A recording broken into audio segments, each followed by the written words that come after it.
Okay, hello and welcome to today's weekly video from InfoSec Institute. This week we'll be doing something a little bit different. We've been talking about career paths and security awareness, and today we will be doing a tool demonstration for you. In today's video, Amber Shroader, CEO and founder of Paraben Corporation, will be demonstrating a specific aspect of Paraben's E3 platform. Paraben's E3 platform was designed to allow any individual to gather digital data intelligence from a variety of different sources. Those sources include computers, local email, network email, internet data, cloud storage, smartphone, and IoT devices.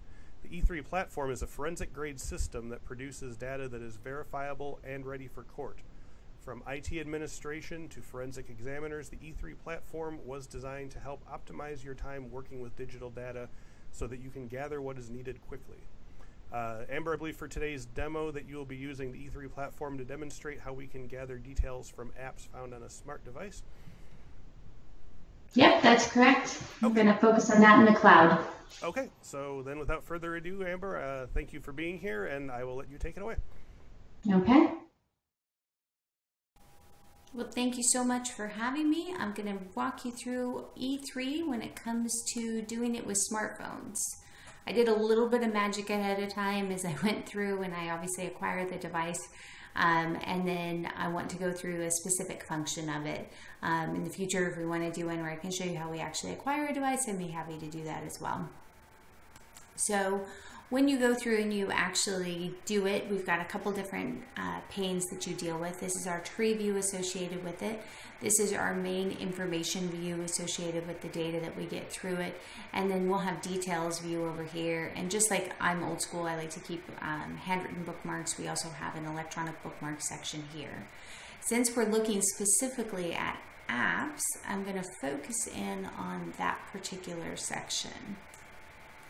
So as I look at my tree view over here, I'll see my file system, I'll see authentication data, which I'll talk about later, things like call history, media, SMS, MMS, things that are very typical to a smartphone. I can tell when I highlight my model here that I have an Android device when I look at the properties in our far right over here. And so that was kind of my obvious steps of the basics of what I want to see. When I look at the properties of it, it's going to tell me who my carrier are, important information like the IMSI, the IMEI, etc., whether or not there is a SIM card present. Little things like that can help you kind of where your next steps of evidence going to come from. Since we're looking at apps, if we pull up our installed applications, one of the things we like to do is kind of give you a directory listing of all the applications that are on the device. It's a really easy way to kind of, it tells you a lot about your users or your suspects, because you'll spend 90% of your time on your device in an application. So we see all the different applications that they have installed. We have 56 total apps that we would need to look at.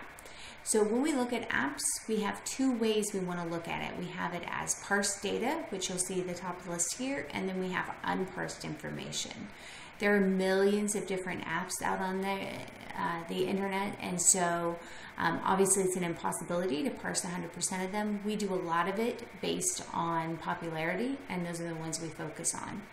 So if I want to look at those, I can go and click on my parse data. I'm going to see application data in my tree view, and then I immediately see my different apps over here. So let's look at a really popular one of Instagram. I'm going to open it up and I see my account. It tells me my user ID, the screen name that they have as far as my suspect goes, and then whether or not the device is actually currently logged in. So there's some good base information about just the account. And then I can look under here and say, okay, so what is the different media associated with it? And go, okay, I've got a whole bunch of different options checked associated with this media. So I did an OCR beforehand, I indexed it, I scanned it for malware, and then I sorted it into a category. And then I have the ability to navigate to the individual file for this media, open it, and see what that is. And you see that as you go through a couple of these. We're going to pull out a bunch of them. Hang on. So here we have again, a bunch of different parse file. This is the cache media. We have 599 of those. And then we also, because it's Instagram, we have potential conversations. Now in this one, you see we don't have any data come up here, and the reason we don't have any data come up here is there haven't been any conversations that Ben Para has had using the Instagram app. So I might get a cursory view of this and go, okay, let me check to my next one. I've got Snapchat, so let's see what he has associated with Snapchat. Almost every time you're going to get the account information, because each app, of course, has different account access associated with it. So that's always the first point I look at with my app. Then I look, are they talking to any of the other people that I wanted to interact with or I was investigating? In Snapchat, it's the primary function to receive snaps. So I'd want to see what they've received and who they've received them from. It looks like he received a lot of them from Team Snapchat, which makes sense. This is one of our practice devices, so they're getting a lot of them from the default app versus individuals. But then if I see his sent snaps, I see that he is working with G Wonder Woman 1, and the status is then pending for having it opened on the other side. And then last, again, we have chats. So every app kind of has a structure. What I do in an app analysis is I'll look it up in the App Store first, see what the app is about, what its primary function is, and that's going to tell me what I should be seeing here. So Snapchat is to send information back and forth with other users. It's a messaging app, so I know I'm going to have the information going back and forth. It supports graphics, and it also supports text, so I should see those two things represented. This is one of those important times, though, whenever I see these type of apps where doing a function such as OCR is critical, because you can always overlay text on top of images, and I want to make sure that I still get that text in my analysis, so when I do a text search, I can still find that information. So we're going to close that one up, and let's look at a separate section of these apps. So now I know some of my parsed apps I have. So one of the things that I might have if I were looking at this from the perspective of an IT administrator side is I'd want to know what potential risk it is within my organization to have these devices with their apps. So kind of what is my probability of having malware on them? So one of the ways that we do that is we actually rank out the apps for whether or not they're highly suspect, or low suspect. You'll see them in this list here, kind of going back and forth. And we have the perfect example on top. So this is an Android. We have Google here, so my number 2, and Google Play services, Google Play Store. They're highly suspect.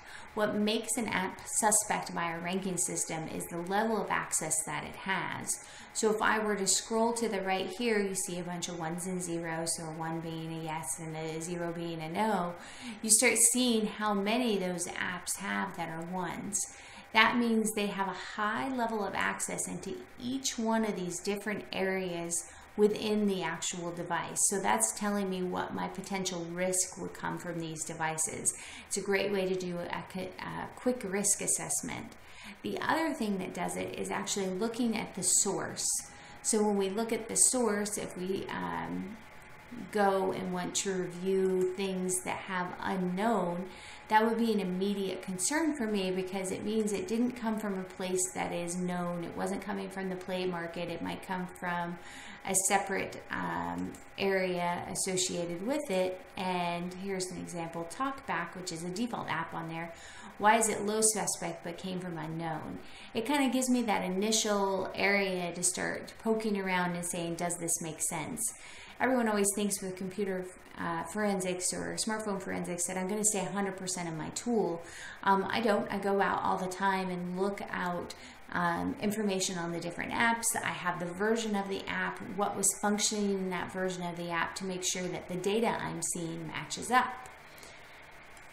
So next, if I go back to my installed application list here, I have a whole bunch of stuff that's unparsed, and there are a lot of apps on here. So they have an Amazon Echo device because they have an Amazon Alexa.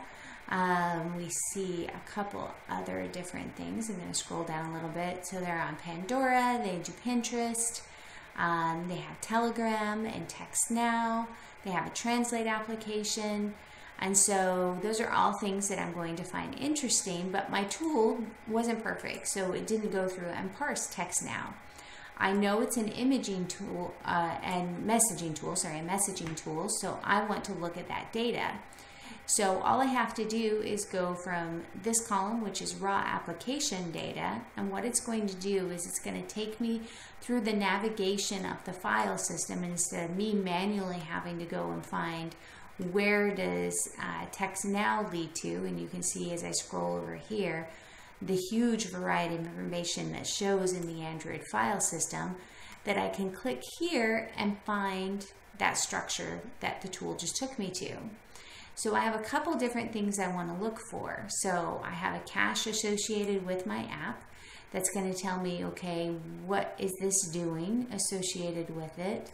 So I'm looking, I'm like, okay, just basic records and some images associated with it. If I want to look at those images, I can highlight them and see them where they're going to actually show. Let's see, on the other side, there we go. There's the Text Now logo. And then the big thing I want to do, because every app, so I have Text Now, is going to have a database associated with it. So within those databases, I'm going to look at my SQLite databases. There's a couple different ways that I can do that. In this one, I just navigated with the file system, and I can sort this column, and I see all my SQLite databases. I have the Text Now database. That seems very logical to look there for information. I can double click, and now I have a couple different things. So I've opened the Text Now database. I have the SQLite. Here are the different tables. This is where I like to remind people what value it is to full text index when you go through and do different things. So for conversations here, what a great way to look at every app out there. And I always joke about this because conversations is what you'll typically see in a SQLite file, but you might be searching for, let me find all the messages. Well, the messages isn't going to come up if the name of the table is conversations. So I kind of say that's an extra little hint of things you should make sure that you're looking for when you're doing it. The other things I want to look at is I have caller ID in here, and I happen to pick something that didn't have a whole lot of data in it. And yeah, they didn't have a whole lot of information associated with using it. But it does tell me the primary areas I want to go to. Let's go back and see if we can find another app that actually has some data in it. So as I want to go and navigate back, I can go back to my installed apps. I'm going to hit my list and see what else I might have in here. So here's one. So we have Gmail. And of course, everyone has a Gmail. I think even my 99-year-old grandmother has a Gmail account. So there's a good chance I'm going to find some information in it. So we start at the top again. So let's look at the cache. First thing I find in a cache associated with Gmail, I see their Gmail account. That's great. That's more information than I had before. So I know I can search for this, and that's probably going to lead me along my way. So I can pull that out. I can copy that path, or I could actually just bookmark it right here and say I want to bookmark what his email address is. So let's go from there, and we know we want to look at databases because that's what most apps are. I've got them sorted by their SQLite again, and now I have a bunch of information here. So I have suggestions, email provider body, the mail store for Ben Para. That's like, okay, well that looks optimistic. Let me go there, and it's empty. And I'm like, why is it empty? I know he has a Gmail, he has an Android device. I should see it within some of these. Why am I not getting any information? Something as simple as just noticing that the database that should have data doesn't have any information is a great way for you to say, okay, I might have an app that's storing it in a different direction. So we want to keep this a little short and sweet, but I said I would go back to it. So one of the things that we look for in Paraben is we collect what's called authentication data. Authentication data is when they have data that actually allows them to go and have a cloud authentication occur. So what I do with this data is I have all of these keys associated with my suspect. I'm going to right click on it and I'm going to choose to export it. I'm going to just export it to my desktop just to keep it easy here for the demonstration. And now I'm going to do a cloud import, which is also still built into our tool. And I'm going to add that authentication data file. The reason I have to actually add it separately instead of having it automatically done is I'm essentially adding new evidence to my case because I'm going to query the cloud to be able to capture this information. So immediately I see, look at all the keys that he had authenticated to. So it makes sense, here's his Google Mail or his Gmail, and it looks like it's cloud-based. So that's why I didn't see anything when I navigated to the app manually. So now I want to authenticate it and see if all of his keys work. So I choose to authenticate. You have to be connected to the internet to have that happen. It looks like all of his keys did authenticate and work, and I'm going to hit continue. So now I have a couple different options. A lot of times in corporate and even in law enforcement, I will have to have a date range of what I'm allowed to get because I'm now talking to the cloud. I'm not working with my local device. In this case, because we're just demonstrating it, we're going to take everything because why wouldn't we? You can go through and actually isolate certain things. As you can see, as this area will change based on what I'm highlighting. Then I'm going to choose to import this information. As it imports it, I'm using those keys, just like a spare key to a house. I'm opening the door and I'm collecting that information out of it. So it's going to do that for a couple of these different keys in here and collect that information. So to make it faster, because it's obviously pulling quite a bit of information with each one, I'm going to stop my process. It's going to complain just a little bit because it's like, why would you want to stop me? And I'm going to take you over here. So I have my second thing, which is my Android cloud, which was all the cloud authentication I pulled, and I just did it ahead of time again. And I have a couple different choices associated with it. So this is Ben Paris Twitter account. Oh, there we go. That's where it's closing out my thread. It's all right. And now I'm going to look at my profile. So here is, again, closing the thread. Here is all the information associated with it. My tree view updated with those threads I had started. Hang on.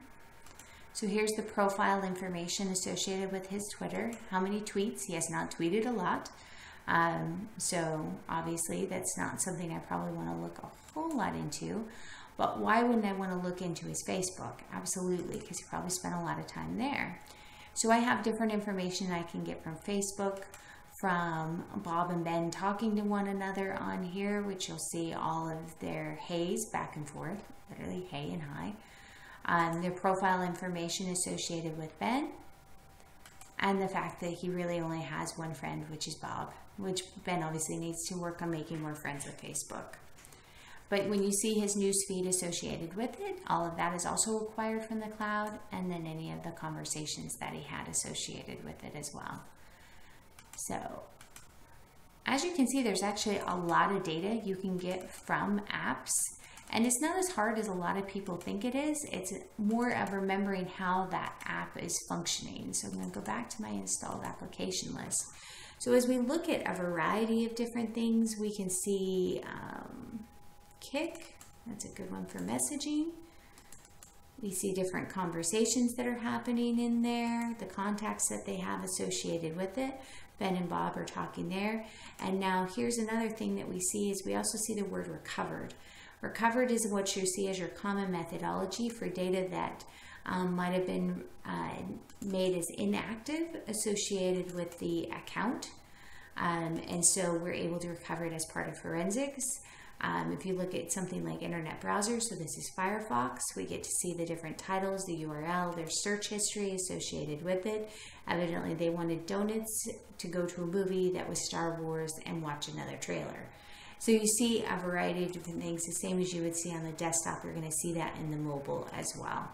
It's just you get a larger variety and having to understand a huge variety of different apps. So we have things like Whispers, and understanding how that social network works. And again, the best suggestion I have is to always go and check out the App Store, read the summary on it, because that's going to help you before you start looking at the data. But as far as looking at apps within Paraben's tool, which is part of the E3 platform, which can go for either just mobiles or it can go through all types of digital data, we try to make it as easy as possible. We give you an index of all the different apps in there, and then we navigate you to the parsed or unparsed data. So there's not anything that you feel you should be missing. We do always recommend that you look at both the actual data here for a parsing, and then you still have the link to the raw data so you cross-verify. Forensics is a lot of cross-verification, so that's always an important thing to do. The last thing is just to give you a different perspective on these apps real quick, which is using the sorter. So the sorter is a way that we look at all the data on the device in logical categories. So you've heard me say with apps over and over again, databases.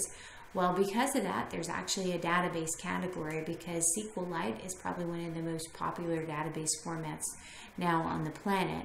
So this gives you all of your SQLite databases and any other databases that existed on this particular device and sorts them into a separate category. Our sort is just a different way to look at all of it. Instead of having to navigate through the file system or use our convenient installed app view, this is a way to look at each individual piece of data, whether it's databases or you'll see graphics here, and you'll be able to see like the variety of all the different graphics that they have on their device. So just a different perspective on how you can look at the information, whether it's shorted or wanting to navigate through a tree view or looking through an installed application list. You have a lot of different options associated with how to look at apps in a smartphone. You even can go up and authenticate into the cloud. So thank you very much for having me, and I hope that this has enlightened others on how to look at installed applications using the E3 platform.